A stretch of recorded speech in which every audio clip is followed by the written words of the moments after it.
Good evening and happy Calgary Stampede. As you can tell by my fine attire. I'm convincingly a cowboy sort. This is when Calgary all goes wild and does their best cowboy cosplay. We're not out to insult you real cowboys. The best flattery is imitation, right? So this is The Pipeline. This is the Western Standards weekly panel show where we cover a number of burning issues, break them down and discuss them so you don't have to think too hard about them. We got all of the answers for you. And we got 3 good topics coming up today. So yes, it's usually Derek Fildebrand, our publisher, in this seat, but he's just been lapsed. And this is the 3rd week in a row, I think, that you've got me for it. But that's okay, because you need that snappy cowboy dresser for this, because I'm joined by our 2 knowledgeable compatriots from the newsroom, but both too stodgy to take part in this Stampede dressing up. I'll start with Dave Naylor, our news editor over on the end there. How's it going, Dave? Good, Corey. 2nd week in a row. I'm starting to feel a bit like a piece of furniture, but I think Nico should probably put up a warning before the show starts. Corey's t-shirt may cause epilepsy. Yeah, it is a little funky. Your tie has got some great color on it. It's nice, actually. They're both nice ties. They're standing out. And we have, as always, our opinion editor, Nigel Hannaford. How's it going, Nigel? Oh, good to be here. I had the shirt too, but it shrank. Yeah, well, I got to admit, I've only got this. Well. I had to wash it after the event last night and wear it today, but it's going to last me 10, 20 years because I only wear it a couple of days a year. Sounds like that event might be worth talking about, Corey. The event. And we can quickly give a nod to it. You know, we did have our Stampede gathering, and it was at a bar in Calgary called Bottle Screw Bills. That's part of the fun, again, for our viewers all over, you know, with a Stampede. Everything kind of goes wild, and they had their testicle festival at Bottle Screw Bills, and our young, intrepid, formerly Eastern reporter consumed a record number of balls that night. Did an easy dozen of them. Oh, boy. It's hard to get that many balls down you in one night. Typically, yes. Seems a changed man this morning, that's for sure. Well, he has a talent, and maybe one day he'll find it must be the hot sauce. a better place to apply it. It was a lot of fun, though, and the Stampede is, and it's a good time to lighten up and have some fun. But not everything goes lightly with the Stampede. Actually, I'm going to start with a talk about one of our sponsors quickly and get that out of the way, pay the bills, and that is the Canadian Shooting Sports Association. These guys are great. If you own firearms, you want to own firearms, you just want to support other people's right and ability to own firearms, you got to be a member of the Canadian Shooting Sports Association. They advocate on your behalf. Their site also, like any association, has all sorts of resources for you for sport shooting, hunting, collecting, all of those things. Check it out, guys. They're doing the work standing up for you because you've got to help them stand up for you. So take out a subscription, be a member of them. CSSA-CILA.org. And yeah, it's on you to help protect your rights because you know they're under threat. All right. Now, speaking of expression, speaking of the Stampede, Dave, it's a Stampede story we're starting with today. Premier Danielle Smith, I mean, the politicians always all flock to the Calgary Stampede every year, but it looks like it just, no matter where she goes, somehow it turns into a controversy. It does, and this, I think, could be one of the biggest non-story stories I've ever covered. It. She was having her pancake breakfast with thousands and thousands of people at McDougall Centre, and as you do in these things, you get your picture taken with whoever comes up to you. And one gentleman came up to her wearing a shirt that said, "Thank a straight person for your existence, straight pride." And I saw that on social media, and I thought, oh no, here we go again. And it didn't take long. The left-wing media started coming out with stories on how she's anti-LGBTQ. The gay community started coming out with stuff saying it's all hate. She's a hateful woman and hate language and all this sort of stuff. And even CUPE, our union friends, who are obviously NDP affiliated, took time out of their busy stampeding to issue a statement on it, as well as the NDP. Critic also said it was the worst thing she'd ever seen. If you remember, the same thing happened with Pierre Poilievre with the Diagolon guy who came up to him and had a picture taken. Pierre Poilievre had no idea who that guy was, yet he was raked over the coals for it. Same with Danielle Smith. I mean, how many other people with T-shirts had their photo taken?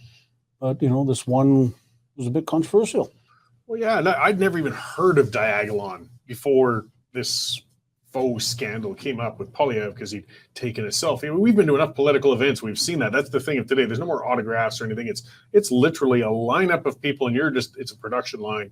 Smile, picture, smile, picture. You don't have time to look at every T-shirt and display. And this wasn't a swastika. This was just some strange text. I don't know. What do you make of it, Nigel?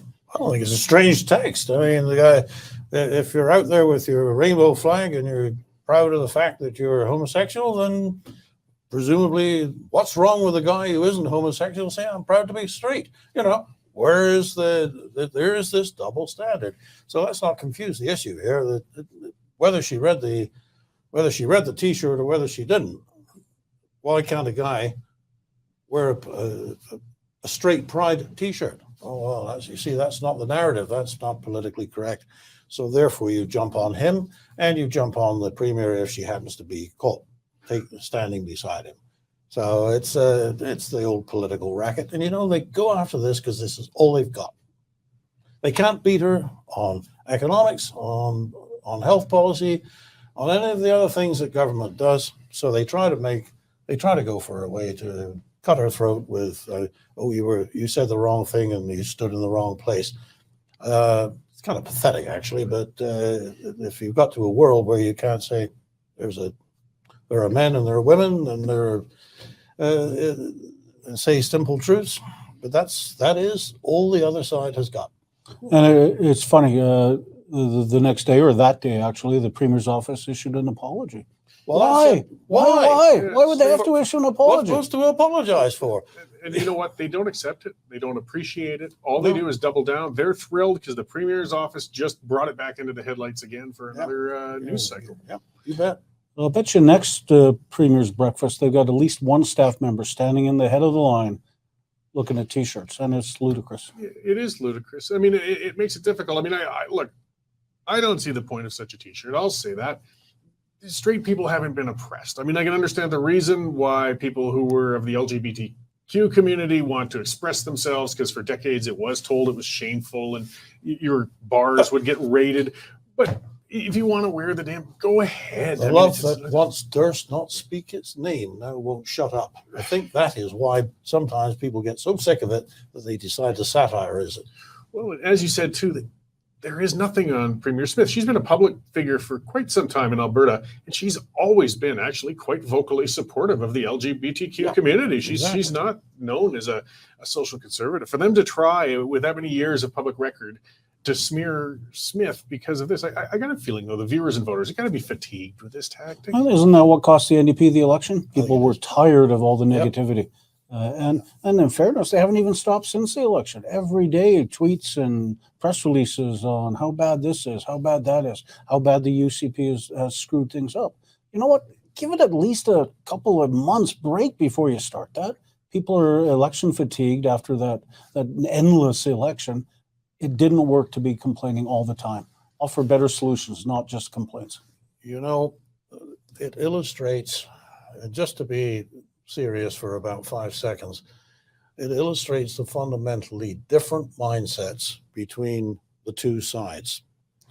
The conservative side thinks the other people are wrong. The other people think the conservatives are evil. And so they are motivated by a deep, this is not policy driven, this is a spontaneous eruption of loathing and disdain, and they can't get over it. And it's beyond politics. It's created such a minefield for any discussion. I mean, something I throw out on Twitter is my playground there, but every time this sort of thing happens, it keeps happening over and over again. I've got a picture that I use, that I tweet out, that has Prime Minister Justin Trudeau at the Calgary Stampede, smiling in a selfie with a gentleman whose name was Terry Lowe, who was a candidate for the Liberal-leaning Alberta Party, who ended up getting convicted as a pedophile. Convicted, not one of those speculative things. But I also make a point, because Trudeau took the picture with this odious man, I don't see that as a reflection of Trudeau. That's just the nature of these things. But if you're going to keep sharing that garbage, I'm going to keep reminding everybody who Justin was cozy with the other day. So let's just stop. Just stop. Words of wisdom.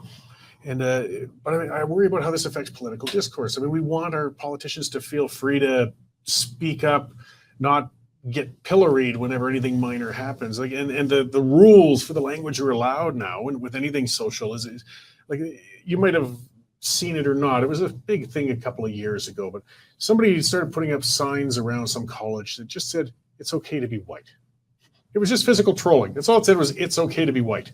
There was a police investigation, and then they were actually kicking people off of some social media sites for daring to say it. I mean, again, it's just a nothing statement. But they're saying, oh, it's a dog whistle. This is they start reading in something as innocuous. It's not saying it's supreme to be white or it's bad to be another race, or it's just, but this is how ridiculous the game has gotten to. Yeah, and I don't see it getting any better anytime soon. It's the old idea is that we were brought up with the idea that politics was about debate and democracy and the marketplace of ideas. No, it's a knife fight with words. Yeah, well, and I want them to destroy other people. I want them to be out in the public. I don't want them to be taking selfies. I want them to feel that they can be a bit candid, even if once in a while you might misspeak or get something that's taken out of context, or stand next to somebody who it turns out you didn't want to stand next to. But you don't. To today's point, you don't put a fire out by throwing more gas on it, and that's what an apology is. I wish the Premier would just stop apologizing. Exactly. Yeah. Get on with it.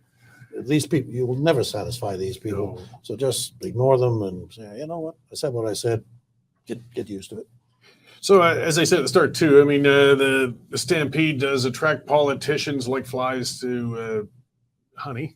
And they all come out. So they took advantage of that opportunity, though. Prime Minister Trudeau was in Calgary at the same time as Premier Smith, and they actually sat down for a chinwag, right? They did last Thursday afternoon at the McDougall Centre, and to be a fly on the wall in that room. Obviously they have a lot to talk about. Number one being the just transition and the Liberals' attempt to basically shut down Alberta's oil industry. I think the one thing they came out with was they agreed to have a provincial federal team get together and talk in the future. But in terms of Trudeau's environmental goals, he stood his ground. So I think the meeting ended with basically more harsh words from Premier Smith, and the more threats of lawsuits, and if that doesn't work, Sovereignty Act down the road. Yeah, I think it works for the Prime Minister to have a feud with the Western Province.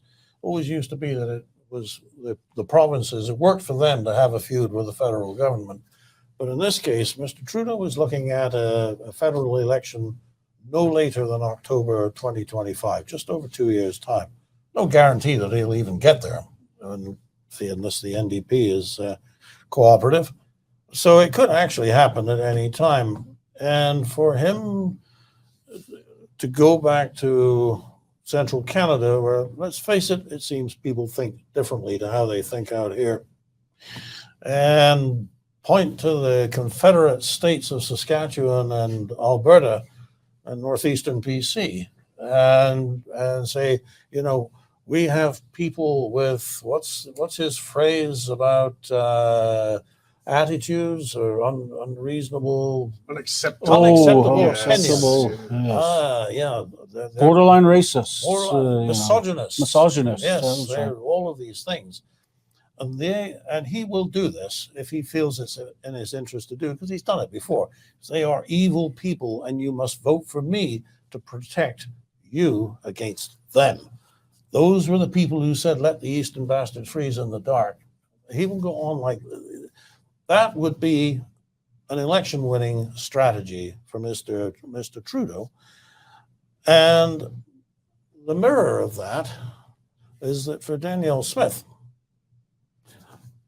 there is nothing to be gained by making life too comfortable for Mr. Trudeau, especially on this file. And on this particular file, she actually happens to have the facts on her side. Exactly. What Trudeau is doing is impossible. What he's asking for is impossible. It's intentionally impossible to provoke this very situation. Well, and that's it. And he's clearly intractable. But I mean, Trudeau is built if he's looking for a legacy, clearly he wants to be the prime minister who conquered climate change, or at least as far as Canada's role within it is. And, that was part of, I guess, what anybody would look for. They didn't expect Smith and Trudeau to come out hand in hand and say, wow, we've mended fences and we're going to work together. But if there was a chance you were going to see perhaps a little compromise, a little room, a little ability to say that we can move on some of these targets, that was it. And it's quite clear he's not going to budge an inch, and nor is Premier Smith. No. And it's when you read a bit further down in the story, so to speak, and you look at some of the things the Prime Minister says, you realize how contrived this is. I mean, pick this up from I think the CBC. They reported Mr. Trudeau as saying, people know, even here in Alberta, as if we're too thick to understand anything really, but even here in Alberta, we understand that the only way to build a strong economy for the future is to protect the environment. That's actually 180 degrees the wrong way around. You want to see a really poor environment, go to a really poor country. If you want to protect the environment, you have to build a strong economy. And this is the kind of tripe that he trots out, but back east they won't see through that. Well, and his obsession with the climate and such, we're seeing that with the housing, for example. I mean, I'm just kind of sidetracking a bit, but it still helps, reflect where the Trudeau government's coming from. They acknowledge we have a housing crisis. I mean, rents are flying through the roof, real estate prices. At the same time, they have 500,000 immigrants a year they plan to bring in, though they don't know where they're going to put them. I had Shane Wenzel from Shane Homes on before, and he pointed out, I think, new builds for houses, if you follow all of the new restrictions and things to be green, I'm paraphrasing, but it was, I believe, $75,000 a house it's going to add to the cost of a dwelling. So their views conflict, and they cause trouble for themselves, but their stubbornness on this climate file will not allow them to move on it. No, and especially with the interest rate hike today up to 5%, highest in 22 years. Who can afford a house? Who can afford to start a mortgage now? Obviously, prices of houses will come down because in the end, you do the maths, you sell the house for what you can get for it. And if the mortgage is high, then you won't be able to ask less. They're not coming down in Calgary. Well, we'll see. Give it time. So, get Mike Thomas in here. Yes. But that is another example of where you find this so frequently with this government that the policies conflict with each other. If it is so important to bring down carbon emissions, why would you increase the number of people coming into this unit of geography that where you want to reduce emissions? Because every individual person generates carbon emissions. They need a place to live. Their house will generate carbon emissions. They need to get around, whether they go by car, by train, whatever, they're going to generate carbon emissions. The mere act of living here generates carbon emissions. So if you increase the population by a significant fraction, you're working against your whole strategy of reducing carbon emissions. What are these people supposed to do? Exactly. And I said, as I was saying with the home prices, I mean, those things are luxuries. If you want to have the solar panels and all of these fantastic green notions, that money has to come from somewhere. If you have a great deal of royalties coming in or a lot of highly employed people very well paid, they'll take on those luxuries, but they're taking away our means of making the money to do it while making the demands for us to pay for these changes. It has to come to a crash. Well, I mean, just look at electric vehicles, right? Most of them are priced way out of range of most car buyers, right? And then you get them, and you get the charger you have to buy. You can only do a couple hundred kilometers on it at the best of times. God knows if it'll even start in minus 40 Calgary night. You can't drive to Vancouver without stopping a couple times and sitting there and getting it all powered up. These are all obstacles that are being placed in front of you, and they still want you to buy the electric vehicle, right? It's the same situation as homes. The thing that concerns me about the homes is that, speaking specifically of Alberta now, and the demand that they meet zero carbon emissions in the electrical generating industry by 2035. Smith says it's impossible. It is impossible. I believe it is impossible. It takes 10 years to get the approvals to build a 2-inch pipeline across a field. So how long is it going to take before they even begin the basic design of the facilities to get the permission, approval, the environmental permissions to build the new sites where we're going to generate electricity from what? Sun, wind, maybe nuclear. Have we got a design for a nuclear reactor yet? The green crowd's against nuclear. We're not allowed to do that one either. So, I see it, and I have not got this as a direct quote from her, but I believe from what she's saying that Danielle Smith foresees a future if we just give in to Ottawa, where we'll be facing brownouts and blackouts in 10 years' time if Ottawa insists on zero emissions, because we simply do not have time to build the new structures. Even if we had the money, which I guess we probably could find if we had to, there isn't time, the way we do things in this country, to get all the approvals lined up and the stuff ordered, contracted, constructed, put into service. Can't be done in the 12 years we have. There was a good incident yesterday that I think sums it up nicely. Natural Resources Minister Wilkinson was giving away more millions of dollars. He was up in Drumheller yesterday for solar power. Yep. Made this big announcement in a field, and everybody looked up, and cloudy as hell. Couldn't see a thing. You couldn't see the sun anywhere.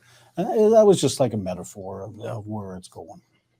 So, I mean, we know, though, as political wonky sorts, I mean, there's expediency politically to have a foil. Every politician, you have to have either an issue or a person or a movement, but to be able to point to and say, you must support me because I will protect you from him, her, or that.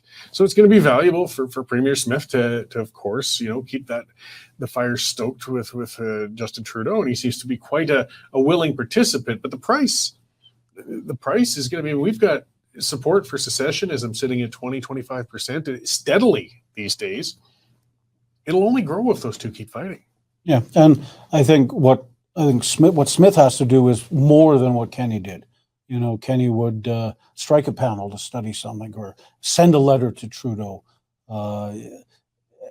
So if it comes to, the Liberals move ahead with all these things, which it appears they are, Smith has to take another step, whether it's yet another court battle or more likely the Sovereignty Act. That's what she's got to do. Well, I mean, the Sovereignty Act is intended to kick in when the federal government makes a demand that is not within their jurisdiction to make. Presumably that is going to come in through how Bill C-69 is administered. Bill C-69 is generally thought of as the No Pipelines Bill, and that's correct. That is certainly what it is, but that was in the context of pipelines from Alberta to the coast, any pipeline crossing provincial borders, but it covers much more than pipelines. And I believe that the intention of the federal government is to insist that they have the right to apply it within a province and not only where the project concerned crosses a provincial boundary.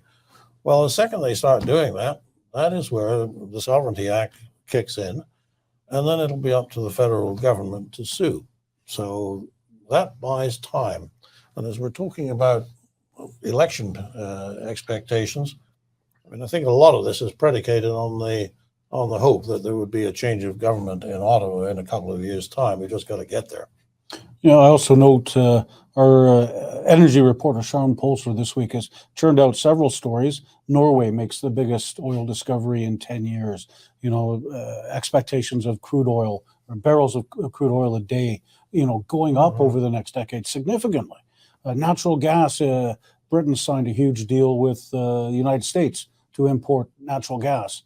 And of course we're sitting here with Germany, of course, and Germany. There's no business case for Canadian gas in Germany, right? So the rest of the world seems to be heading one way. Canada seems to be heading the other way, and I'm not sure we're heading the right way. Yeah, well, they're facing reality in the other parts of the world. I mean, the part that's they've realized, but it really brought it into focus with the Ukraine war, with the dependency on Russian gas, and the realization that demand isn't going away, despite what all we've been scolded and lectured for over the last couple of decades on oil and gas. World demand is growing for it, and you can fight it all you like. All it means is consumers pay a higher price, but they still need it. But the other countries are realizing that hard reality, but Canada isn't. Well, it doesn't care to. Yeah. It's become a personal thing. And that's something, I mean, the Liberals have changed, though. I mean, when I speak of Dan McTeague, for example, you know, he was a Liberal member of Parliament. He's been on my show a number of times. He's quite outspoken against the Trudeau government. Is this Gas Buddy? Yes, Yeah. yes. And he's very, you know, common sense, pragmatic. He still considers himself a Liberal, just a Liberal of that time. I mean, the Liberals were still a party of commerce and business, if left-leaning in the 90s. You know, they were more pragmatic. They weren't so dogmatic with shutting things down like we have under this Trudeau Liberals right now. Well, look at who's leading the government, right? Nigel's 100% right. Trudeau's legacy, the only thing he's got a chance at is Mr. Climate, right? So he's going to forge away. The environment minister is a former Greenpeace radical arrested, you know, for, you know, climbing onto Premier Klein's house. You've got Wilkinson, you know, also a very, you know, his job is to kill the oil industry. So yeah, they're not going to make any changes. They'll keep going the way they are. Well, this feeds an investment chill as well. I mean, that's one of the things. They don't necessarily have to legislate us out of development of our resources out here if we can't get capital because of investors looking at that anti-energy crowd. Well, let's just talk about investment chill for a second. One of the people who is often touted as a replacement for Mr. Trudeau is none other than former Bank of Canada Governor Mark Carney. If Mark Carney has made it his business to go to investment houses and argue with them against investing in energy, specifically hydrocarbon energy. So, and then of course it becomes a self-fulfilling prophecy. People, you'll read the reports, investment houses are turning against, Mark Carney says investment houses are turning against investment in oil. Well, he told them to. I guess they listened. You know, who'd have thunk it? Yeah, you know, and even if nothing ever happens, the fear factor in there is the possibility that something like that could happen. Just chases people out of Canada and off to places like Norway, which don't have that same policy set and have a very different view of the world. So getting back kind of a bit to the unity as these intractable battles happen, we seem to see natural allies developing between Danielle Smith and Premier Moe in BC. It's a little different than with the other Saskatchewan. Saskatchewan is a little different than when BC used to be actually quite regionalist. But aside from Northeast BC and in the interior, David Eby doesn't have much interest in allying with Premier Smith and Moe. And Manitoba supports kind of a swing, I guess you could call it, but. You can see a battle with a block. Like there's been a lot of discussion of having a utility corridor going to Hudson's Bay, perhaps, for example. Now that would cross provincial borders, so it would be the federal's, government's role to give a thumbs up or thumbs down. But if they give a thumbs down, if there really is a serious proposal to do that, again, I think the rage on the prairies is going to be pretty strong. Well, I think that's coming. I think the Hudson Bay route. I think you'll see more developments on that before the end of the month. And I think that's going to be a huge story. Yeah. And it's that would be going nowhere if Quebec were more tractable. But they've taken a moral position. Well, fracking, don't want to do that. And even that's against the majority of Quebecers' wishes. Yeah. They want more the availability of energy. But again, it's their government's ideological standing. I don't know who Mr. Legault thinks is going to pay the bills if Alberta can't. No, exactly. Anyway, not to be, and I'm not even I'm not sort of reflexively anti-Quebec. Some great people there, but the policies that they vote for, the majority, certainly are against the interests of the West. And it's quite tiresome because in so many ways, the political ambitions of Quebec, which is keep the federal government in its place, are so similar to ours. And it's painful that we can't work together. Yeah, we should be best buddies. I would think. And I mean, in speaking, many years ago when I was a little more immersed in regionalism, and I did meet with some members of the Bloc Québécois, and Gilles Duceppe was leading them at the time. There was a bit of discussion on our part on seeing if we could. The term I was given was hammer and anvil. Boy, if Alberta and Quebec were both smacking against Ottawa, you could really squish them in the middle and put them in their place. But there's no discussion like that happening between the province of Alberta and Quebec at this time. No, it's just going to be Alberta, Saskatchewan, I think, and maybe New Brunswick. Well, yeah, we're seeing, frustration with that centralized government and regionalism happening in other provinces springing up. So is the Manitoba government a weak link in that Hudson's Bay proposal? They've never come out and said they would support it. So I would think the weak link description fits at the moment. Well, she's a weak premier. She's a weak, she's got the lowest ranking in Canada, Premier Stephenson. So yeah, she's probably not in a position to do anything controversial at the moment if she wants to get reelected. The best that can be said is they haven't come out against it either. They just aren't touching it. But I mean, it would certainly be a serious issue impacting their province. You would think the premier should be speaking up on it. But again, let's get this done. Yeah. Right? If we were any other country in the world, we would see this problems coming down the pipe and take action now to do it. But we don't, right? As Nigel says, 10 years to get a 2-inch pipeline 100 feet. A tactic I saw, though, I mean, the Premier Smith seems willing to embrace, and we saw that with addictions treatment centers. We've seen it with the clinic on the Enoch Reserve, is partnering with First Nations and Indigenous people, because it really puts those progressive politicians on the spot. And I remember rubbing, Notley's nose in it a little on Twitter just when she's opposing private healthcare and every other aspect. Say, well, when are you going to shut down the clinic on the Enoch Reserve? You don't get an answer on that. But they're talking about partnering. Well, sure, why not? It crosses a lot of First Nations land with to get that corridor in. And if you've got some chiefs getting up and saying, hey, are you going to approve our project or not? It's going to make it a lot more difficult for Trudeau to shut that down. I mean, sorry, Nigel. It only benefits the Indigenous people whose pipeline it crosses, to the economic benefits they get from it. Huge. Although that doesn't seem to have been a completely persuasive argument in British Columbia, does it? Well, it has. I think the vast majority of the chiefs. They're on side. The actual chiefs on side, but the hereditary chiefs are not, and obviously made a lot of noise about it. No, I'm getting a fact. There were other pipelines, other projects, and didn't matter how much. For example, the Northern Gateway project was totally supported by the chiefs along the way. And the key was turned, and that was that. Yep. True enough. I mean, they're supported by, but not necessarily invested in the ways that they might be. I mean, you're talking as if you think that the Liberal government actually believes what they are saying about Indigenous reconciliation. I think they believe it. Yeah. Which may be the problem. Which, when it comes to actually putting the thumbprint of approval on something that the Indigenous peoples have decided would be a good thing for them, well, if it conflicts with their climate change agenda, well, suddenly that's not quite such a serious consideration, is it? Exactly. And closing out on that topic, I guess, fill in with a metaphor for Trudeau's visit to Alberta was his fine attempt at the relatively simple task of flipping a pancake at the Stampede, as every politician does, and it seems to have blown up in his face, or on his lap, actually. It's funny. The instant I saw that, oh no, here we go. Within minutes, it was a meme going across Canada. He was just ridiculed.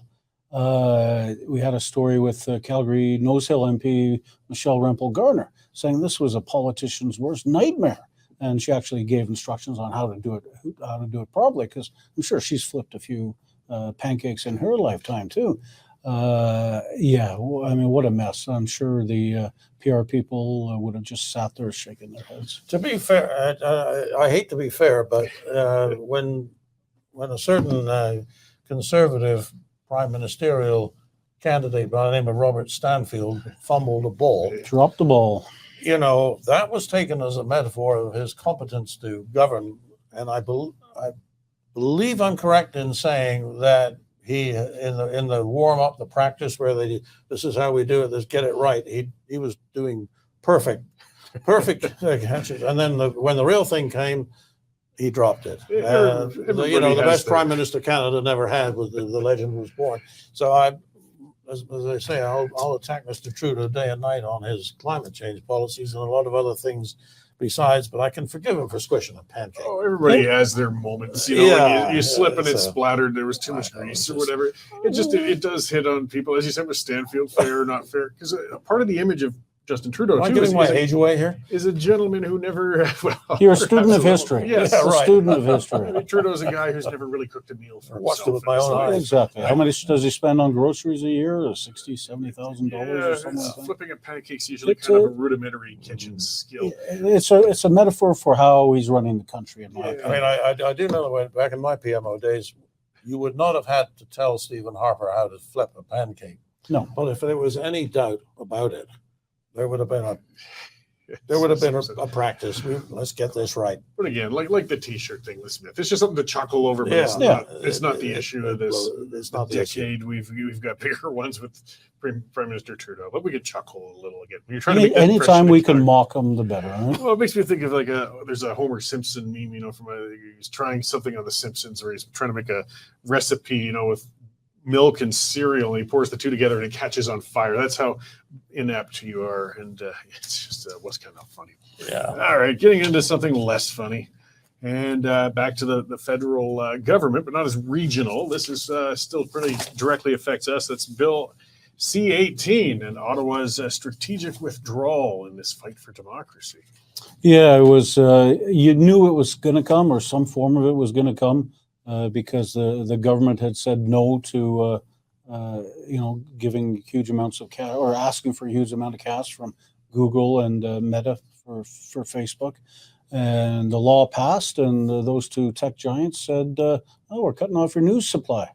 And of course, everybody started to panic about that, because most Canadians probably do get their news through Google searches or Facebook posts and threads that they click on. So last week, the minister responsible, Pablo Rodriguez, That's the one. put out a statement. Well, actually, he didn't put out a statement. His department put out a statement, basically backtracking. Bottom line is, Google may be okay, Facebook, Meta likely not, but they're open to more negotiations, and I think we're months away. He said we're months away from implementing, this anyways. So there's still lots of time for lots more developments in their Liberals' effort to kill off the news industry. Well, you can totally understand where Meta was coming from on that. They have absolutely no control over what will turn out to be a very significant cost. How many people are going to click? Every time they click, it's another royalty going to the newspapers. And if you are in business, there is no way that you would tolerate a cost that you couldn't control, that you had no idea. Excuse me. It'll be just, it would have been a money loser. And of course, whatever happened here in Canada, they'd have been stuck with around the world. And the strong point for Meta, for Facebook, is that they're in the business of supplying content. It doesn't have to be news. How many people actually, everybody who goes on Facebook needs to just sort of have a moment of self-reflection here. Yes, I went on to read the news. I ended up looking at kitten pictures.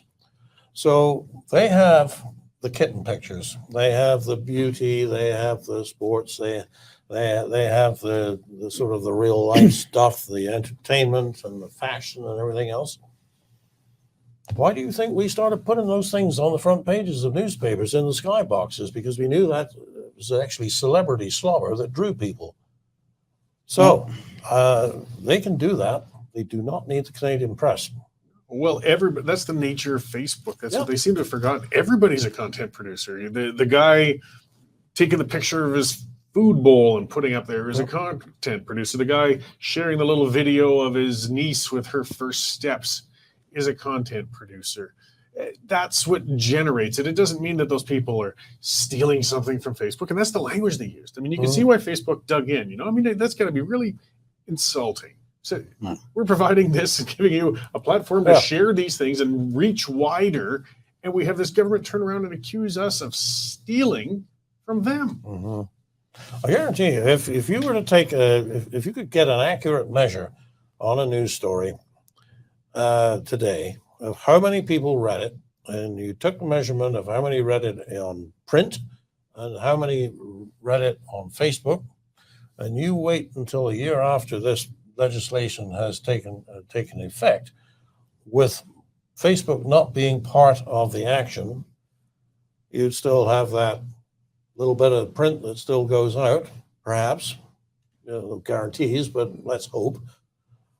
And there would be nothing. So total readership is going to go down. And that's not helping. Cory had an excellent interview today on his show with Peter Menzies, former CRTC vice chair and publisher of the Herald. And he said, basically the news industry has to find a way to survive. And that way to survive is for people, for outlets like ourselves, is through memberships and subscriptions. So we have to provide something that people can't get anywhere else. Century. Yeah, exactly. Yeah. Mm-hmm. And people have to get in their mind that if you want good, accurate, not fake news, you may have to pay for it. And people right now cannot get that around their mind. A few years ago, they had no problem paying $10 a month and having having the paper delivered every morning. But they're unwilling to pay $10 a month to get the same sort of access on their computer or on their phone or tablet. So that's sort of the mentality that the news industry has to be leading the change on, I think. Well, and to be fair, some people are willing to pay that. And that's what we've found, with the Western Standard. It's a business like anything else. Once you've convinced a person that there is something behind that paywall that's worth $10 a month to me, they will, which you guys should subscribe and take out that $10 a month to help support the Western Standard and other independent outlets. I mean, that's the way it's going. The government's fighting that anyways. But we're inspired to make sure we're providing products that they don't feel disappointment in their investment, I guess you could say, into that. And it's worked. But rather than with the Globe and Mail to a degree with their paywalls, I mean, I think they've actually been doing a little well fiscally relative to some of the other publications. New York Times. Yeah. So this is a formula that can work. This can be done without shaking down the social media platforms. Yeah. I noticed the deal between Postmedia and Torstar has gone south. So it can be done, but not everybody's doing it, I would have to conclude. No. Yeah, I'm not sure if that was Postmedia's last hope to avoid bankruptcy, but they are a struggling corporation at the moment. They have no active newsrooms, like in Alberta, for example. Well, we're the only one that actually has a newsroom, except for maybe the CBC. Everybody else has their handful of reporters working from their basements. So, it is an industry in major flux. There's no doubt about it. It has been for several years, and we're approaching the crisis point, the tipping point. And it's like a battle of nature. The strong will survive, and the weak will perish. I was just about to say, part of what seemed to happen too was the government was shocked that somebody stood up to them. I mean, the indignant rage coming from the Prime Minister and the Heritage Minister over this, like they were just shocked that their bluff got called, shocked that Google and Meta weren't bluffing. They said, we just won't carry it. Oh, they were describing it as a fight of the century, and Canadians to the ramparts. Well, World War II comparisons and exactly. everything, Was it Peter said in his little piece something about it took him a week to go from invoking Dunkirk and D-Day in the defense of democracy to negotiating the terms of their own surrender. I thought it was very well put. A total climb down. But I mean, they haven't trashed the bill. It's still a threat and it's still a problem. When you talk about investor chill, but boy, that's some of the discussion we had online too. People say, are you for Canada or are you for some foreign billionaires? Like, I don't care. They don't play the envy game with me. I don't care if you like Zuckerberg or Google. It doesn't matter. This is a shakedown. I don't care if you steal from the homeless person down the street who can ill afford it, or you steal from Zuckerberg, it's still theft. And I won't put up with it. No,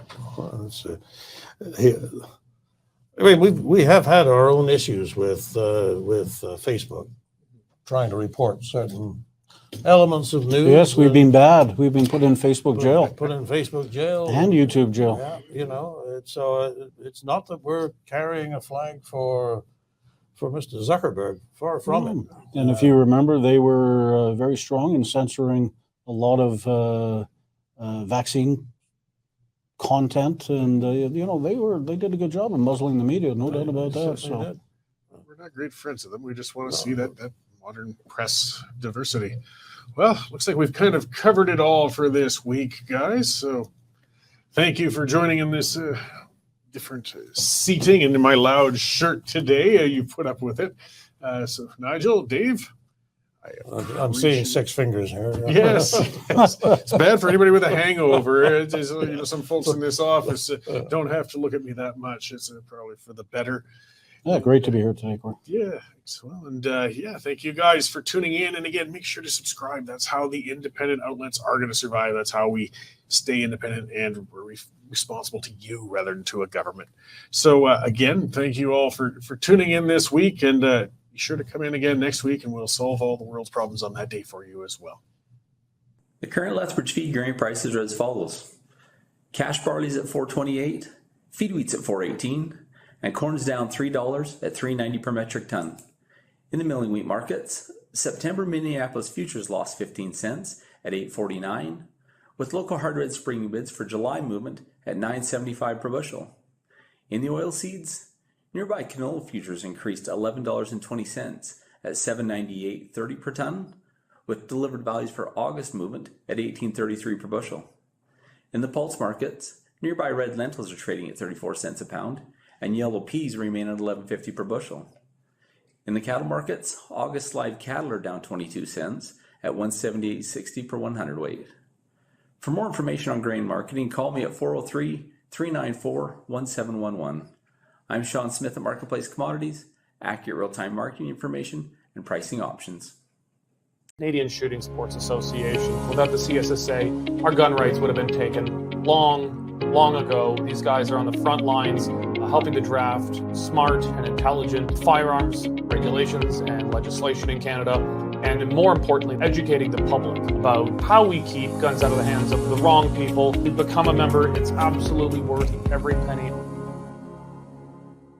You can become a Western Standard member for just $10 a month.